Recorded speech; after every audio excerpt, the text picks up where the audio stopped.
Because I am definitely more your typical small business owner, not understanding marketing, know what's important, don't really enjoy social media, don't understand what's going on in the digital space, feel like I've spent a lot of money with various marketing professionals who...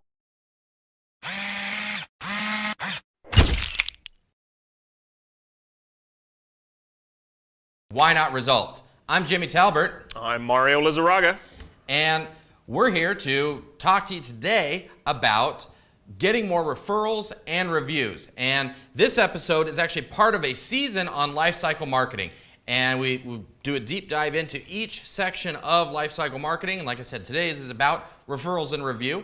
Now, before we get started, make sure that you like or subscribe, depending on which medium you are viewing this on. And make sure that you are you're following our content. We build content for entrepreneurs and small businesses who want to improve their marketing and who want to grow.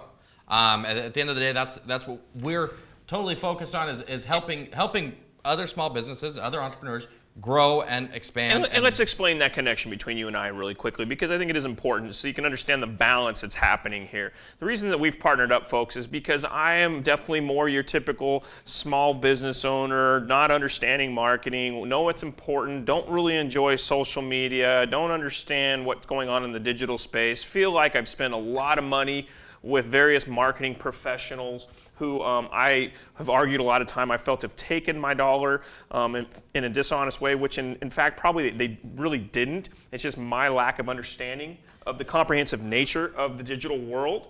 And so this whole life cycle marketing that you're teaching me and us is real important. So that's kind of the yin and yang that's going on here. And Jimmy, please give a little background on your marketing experience. Yeah, so I've been in the digital marketing space for the last 10 years and consulted literally thousands of small businesses and entrepreneurs on different strategies, different growth strategies and ways to help them improve and systematize their business. And consequently, that's how we met each other, folks, is that, Jimmy helped me with some of my specifically conversion copy, educated... For your insurance business. For the insurance business. And initially we met through a webinar that you put on with Clint Hosman from Longships, and who was helping me implement some funnel systems within my practice, but the conversion copy is where we got to know each other. And what's really interesting, and then we flipped roles. Yep. And you became my client in the video studio, because that's also one of my other businesses, is this video studio that we're doing this in, and now our business, right? So it's kind of funny how things organically just naturally move forward and progress. And here we are today, and that's why, guys, I think that you're going to get a lot of value out of these conversations from Jimmy and I, because we do bring it from two different perspectives. Yeah, I'm going to dumb it down for you. When Jimmy starts talking way up here, my goal is to bring it back down here. And I'm going to make it fun. Well, I'm going to make it fun. All right. Anyway, let's go ahead and do a quick overview of lifecycle marketing, and let's go ahead and cut to that. So before we go through the different stages of lifecycle marketing, what I'd like to do is make sure that you're thinking about two separate things. I want you to remember that your prospects are people. So I don't care if you call your customers, clients, patients, students, whatever. I don't care if you sell B2B or B2C. At the end of the day, you sell person to person. And it's important to create a narrative, create a story, create a brand that people can relate to, people can associate with. The other thing that I want you to remember is that systems scale relationships and processes scale relationships. So having those systems, having those processes within your business is absolutely critical to your overall success.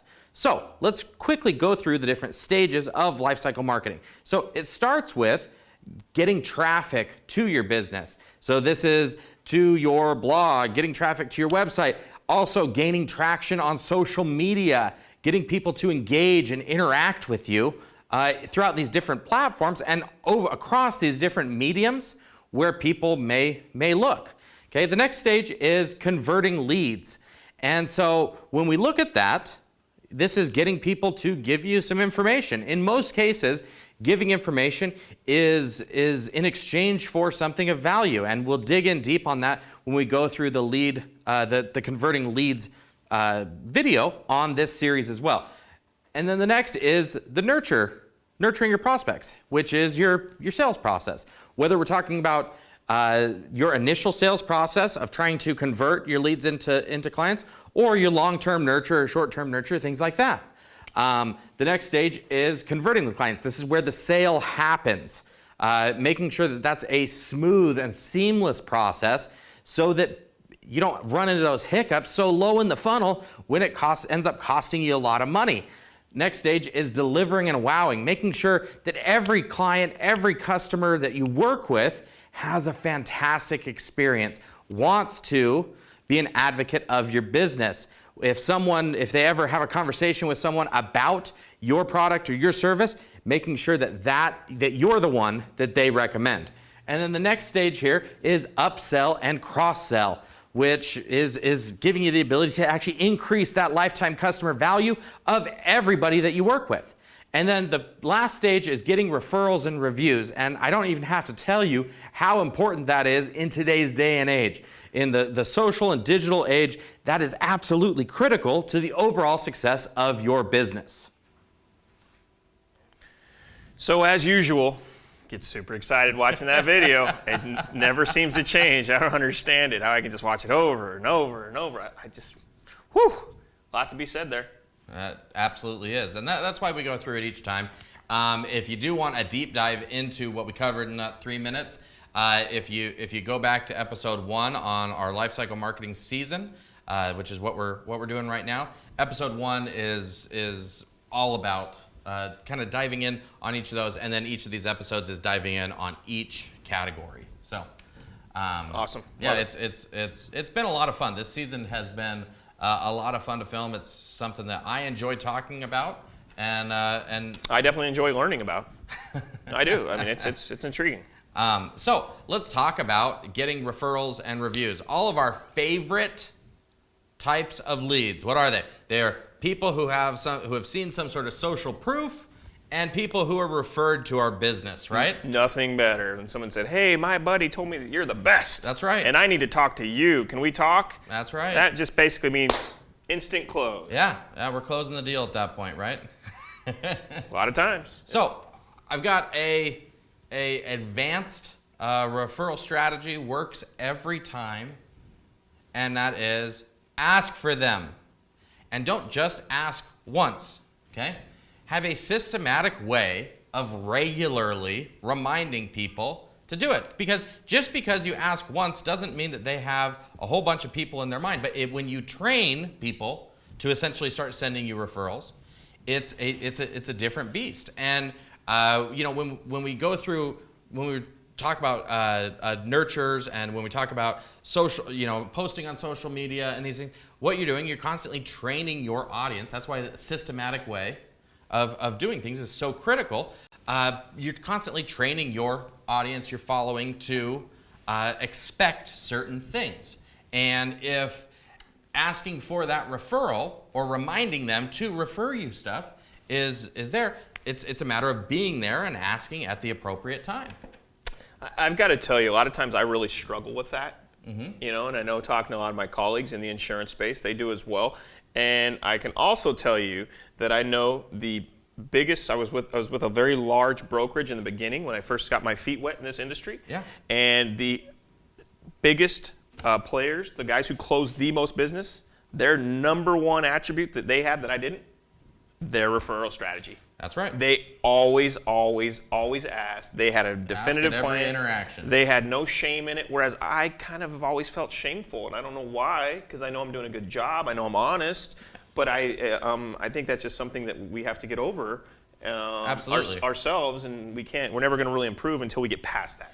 Well, and pretty much every salesperson will ask for a referral or a review or whatever right at the point of sale, right? Well, especially if it's a service business and there's some sort of ongoing service associated with it, well, if I'm the consumer, I'm really less likely to refer you right then and there because I want to see how you're going to do for me. That's a really good point. That's a really good point. And most of the strategies that I've heard were more of right there at the point of sale. That's right. And you will get some, but that's why I say a systematic way. And it goes back to that deliver wow, the upsell, everything after the point of sale as well. And quite honestly, before the point of sale, in some cases, there's times where that stuff works, but it's a matter of training that audience to think about these things. Makes sense, once again. And then when we're talking about reviews, okay, this is a place where it's really nice to be able to build in strategies to help you get reviews and to consistently be posting your content out on social media. It reminds your audience who you are, so that way when someone's saying, in a normal conversation, I'm looking for a new insurance agent. I'm looking for a realtor. I need to get a mortgage. You need to call this person, right? Because you're at the top of their mind. A lot of times people don't refer you, and it's not because you did anything wrong. You're just not that relevant in their mind all the time. You might be the greatest person in the world, but you're just not that important to them. And quite frankly, it's proven out there that most people need to be led, right? Absolutely. You have to ask them to act. They're not just going to act on their own. Yeah. A lot of times, but if you ask them, it's usually a yes. Right. Right? It's not that they're, like you said, it's not that they have anything against you. They just don't think about it. Oh, you want me to go do a Google review? Well, sure. I'll spend 5 minutes and give you a Google review. They don't realize how powerful and impactful that is to our businesses. So if we don't ask the consumer who's not in business themselves, they have no idea how insightful that is, because the only typical review that a lot of times you see out there is somebody who's slamming somebody. So typically a lot of those proactive and promotional reviews, a lot of times I'm willing to bet are probably solicited by somebody saying, hey, would you mind giving me this review if you felt I did a good job? Yeah. There was a call to action. Would you mind going and doing this? Well, and people who have somewhat of a negative experience are 8 times more likely, and I'm sure everyone's heard this. Those are the odds, huh? Yeah. Wow. 8 times more likely to leave a review than someone who had a good experience. Well, that makes sense why you typically see more negative reviews than all the positive. That's right. Because obviously if the business is there, they have more positive than negative, but it seems like on the review side, you only see, if they have any longevity, they have to be. Yeah, if you have any kind of common sense. Right. My mom loves reviews. I've never seen any consumer who will go out and just read reviews from several different mediums, and we get in the biggest arguments, discussions about this, but she absolutely swears by reviews, online reviews, Facebook, Google, Yelp, whatever. She loves them. I don't understand it, but they do it. People do. People buy off that. People do all the time, and it's like I said, it's one of those things where it's something that you have to be intentional about. You have to look at these things as part of your marketing, because again, it's also feeding you. It will feed you better leads. Now, and let's talk about it. It's another piece of content. Right. That you didn't create. That's right. Right, that you don't have to think about. And it comes down to, if you want to get those things, you need to be continuously creating that value and staying relevant to them after the point of sale, after they've become a client or a customer. And getting back to what you discussed in episode 4, that is also another touch point, if I'm not mistaken, in the nurture prospect phase. Yeah, absolutely. Right? I mean, that's one of those, we said it takes 8 to 11, touch points. That could be considered one of those 8. Absolutely. Am I mistaken? Yeah, absolutely. So, I mean, there's value all over the place with this. Right. So what about testimonials? I mean, where do they fit in? I really put testimonials and stuff in a similar category as reviews. And in that you're getting someone to share a little bit about their experience. Now, I've seen a lot of, and you've done this as well, a lot of businesses where once, when they have that glowing client, they'll do things like actually filming a testimonial and getting that out there. And that is... I do it. Yeah, that is incredibly impactful, and it gets your message out there. It's another piece of content that you can push out You can push it out across your social mediums. You can host it somewhere on your website. You can, there's so many different, you can use that testimonial as part of your initial nurture sales process, and it's a perfect way to get some social proof out there. Well, and another way to get traffic. Right. I never really considered that. Right. That we're putting that's just another little component that's put in there as a little piece on Facebook to add into maybe a sales promotion, an educational component, and offer component. It's just another way to get organic traffic. Well, what did we talk about before? People don't buy products and services. They buy relationships, they buy stories and narratives that make sense to them.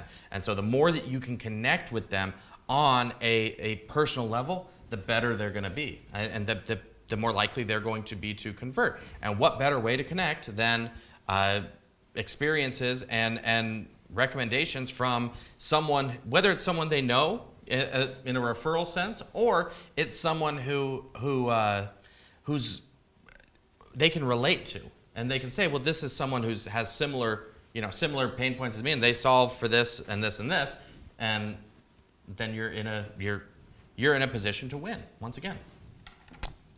It's kind of sitting here, it always makes sense.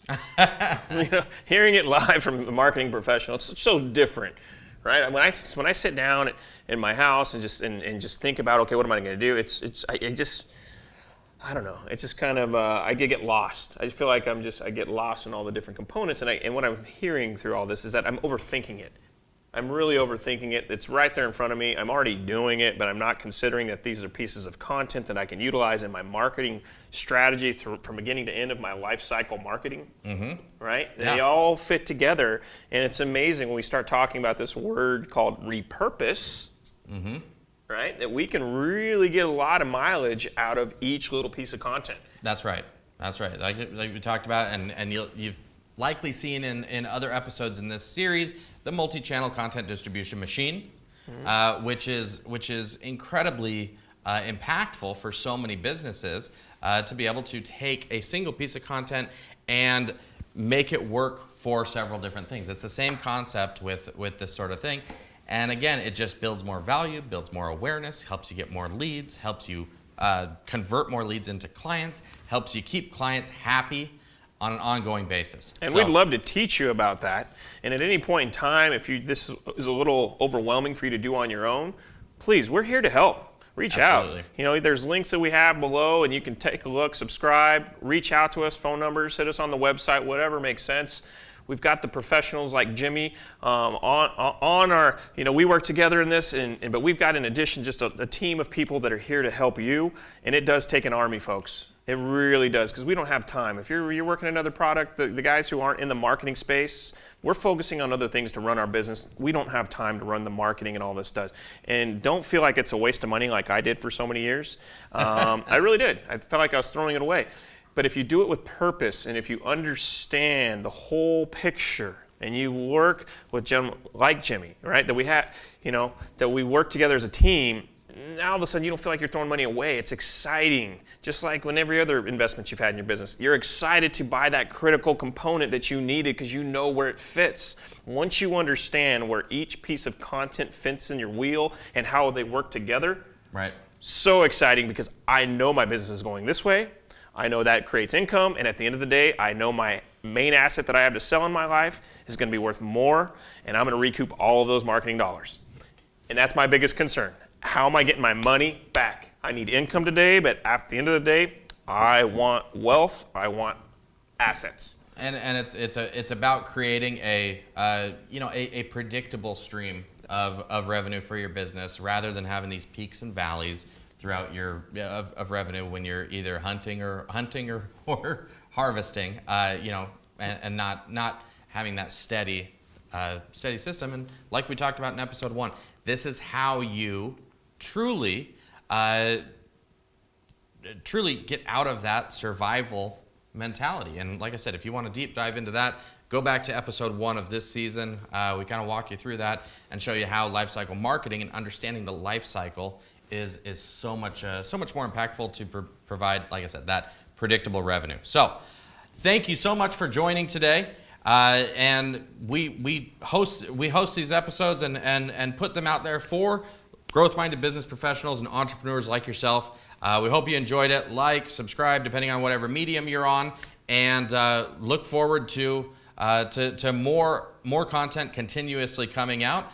Thank you so much for joining today. And don't forget, if you need help, we're here to help. Yeah, we'll have a link in the description. Reach out. Give us a call. Where you can request a consultation. Let's grab a beer. Consultation from someone on our team. Yeah, if you're here in the Phoenix or area. a cup of coffee if you don't like the beer. Go out, have a drink, or you can come down here to the studio. If you're somewhere else, we do work with people all over the world.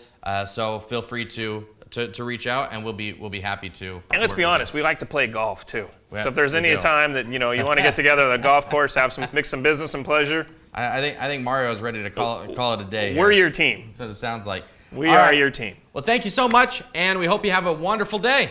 Take care.